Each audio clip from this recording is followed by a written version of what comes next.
κάμερα του Εβδής βρέθηκε σε μια βραδιά με Πολύ και τη Γαρμπή, η οποία τραγούδισε για τους θαυμαστές της παρέα με τους Βέγκας και τον Γιώργο Παπαδόπουλο. Έχετε επιλέξει αυτή η μεγάλη πίστα, η μεγάλη κόρη καθόλου, Εγώ θέλω τον κόσμο κοντά μου, να γινόμαστε μια αγκαλιά, γιατί για μένα έτσι περνάει κάποιος καλά. Όταν είναι κοντά και είναι σαν να τραγουδάς στο αυτί του καθένα.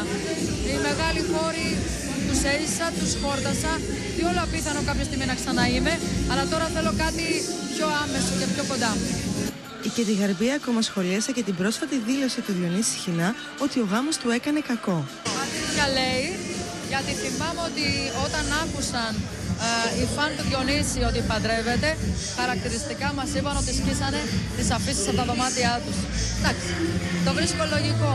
Είναι κούκλος και λογικά τότε που πρωτοξεκίνησε είχε μεγάλη επιτυχία, τότε που έκανε τραγούδια με το Φίβο και πραγματικά ήταν όλα τα κοριτσάκια ερωτευμένοι μαζί του.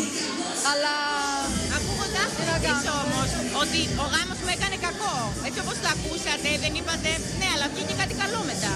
Μετά από 16 χρόνια είπα είχε δίκιο το παιδί.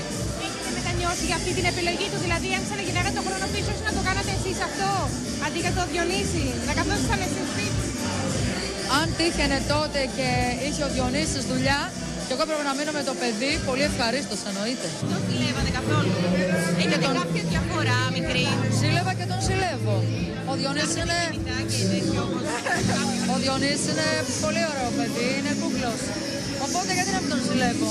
Από πού παίρνεις δύναμη για να βγάζεις